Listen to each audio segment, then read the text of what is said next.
আর বছর শেষে বিহারে ভোট, বাজেটে ভোটের বিহারে একেবারে কল্পতরু মোদী সরকার। কৃষি, শিল্প থেকে শিক্ষা, বিহারের জন্য ঢালাও ঘোষণা। উল্টো দিকে বাজেটে আলাদা করে উল্লেখ নেই বাংলার, আর এ নিয়েই শুরু রাজনৈতিক তরজা।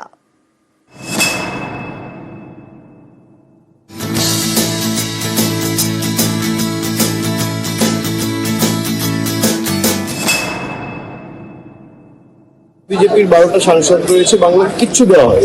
বাংলা দীর্ঘদিন ধরে বঞ্চিত, আজও বঞ্চিত। আপনি 61টা রেল প্রজেক্টে আপনি অ্যাডিকুয়েট ল্যান্ড আপনি প্রোভাইড করেননি। বিহারের ক্ষেত্রেও জমি তারা প্রোভাইড করেছেন।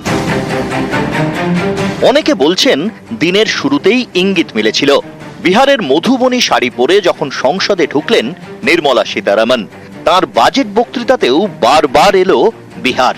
পূবের এই রাজ্যের জন্য এক গুচ্ছ ঘোষণা। Makhana board in Bihar. A Makhana board will be established in the state to improve production in line with our commitment towards Purvodaya. We will establish a National Institute of Food Technology, Entrepreneurship and Management in Bihar. Greenfield airports will be facilitated in Bihar. In addition to the expansion of the capacity of Patna Airport and a brownfield airport in Beta.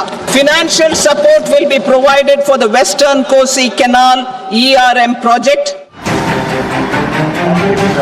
এবছরের শেষের দিকে বিহারের বিধানসভা vote, সেখানে নীতিশ কুমারের সঙ্গে জোট সরকার চালাচ্ছে বিজেপি।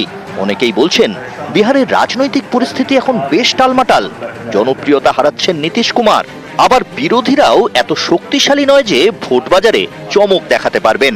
এই পরিস্থিতিতে একার ক্ষমতায় বিহার দখল করতে চায় বিজেপি। টার্গেট বিহার, বাজেটেও বিহার।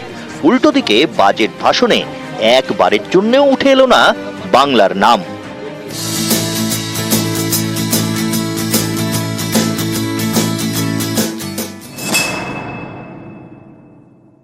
বিজেপির 12টা সাংসদ রয়েছে, বাংলার কিচ্ছু দেওয়া হয়। এবং এই যে 12 জন সাংসদ রয়েছে, কোনোদিন প্রতিবাদও করবে না।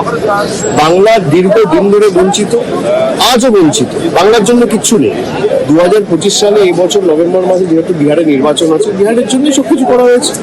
এটা তো নির্বাচনকে মাথায় রেখে করে, সাধারণ গরিব মানুষের জন্য তো কিছু করে না। বাংলা সরকার তো লড়াই করতে ব্যস্ত। এটা থেকে আপনি প্রজেক্ট দিয়ে কি করবেন? প্রজেক্ট এর আগে উড়িষ্যাতে আমাদের বিরোধী দলের গভর্নমেন্ট ছিল, উড়িষ্যা প্রজেক্ট পেয়েছে।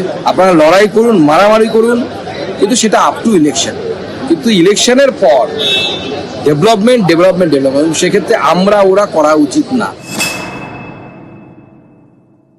পশ্চিমবঙ্গকে প্রাপ্য দিচ্ছেন না, কিন্তু এখন বিহারের ভোটকে দেখে লালিপপ দেখাচ্ছেন, সেগুলো বিহারের মানুষ পাবেন না।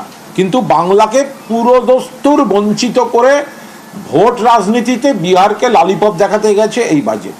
এই বাজেট নিম্ন মধ্যবিত্ত মানুষের বাজেট, কর ছাড় দেওয়ার বাজেট, শিল্পায়নের বাজেট, বিভিন্ন ইন্ডাস্ট্রি, বিশেষ করে পশ্চিমবঙ্গে যে কটন ইন্ডাস্ট্রি আছে, এই বাজেট তাদের জন্য বাজেট তৈরি করা হয়েছে। এই বাজেট তো কোনো প্রদেশের বাজেট হয়নি। যেভাবে অন্য রাজ্যগুলোকে দেওয়া হয়, বিহারের পাশের রাজ্য বিহার, সেভাবে বাংলায় কোথায় দেওয়া হলো? বিহারে বন্যা নিয়ে যতটা ভাবা হলো, বাংলায় ভাঙন প্লাবন নিয়ে কিন্তু কিছু ভাবা হলো না। এই চিন্তা প্রকৃতপক্ষে মানুষের ভালো মন্দের জন্য। ভোট যখন আসবে তখন তার বাক্সে ভোট ভরার জন্য কোনটা?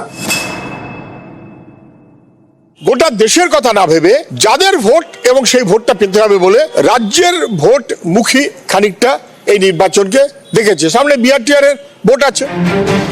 টানা 8 বারের জন্য বাজেট পেশ করলেন মোদীর মন্ত্রী নির্মলা সীতারামন, যা এখনো পর্যন্ত রেকর্ড।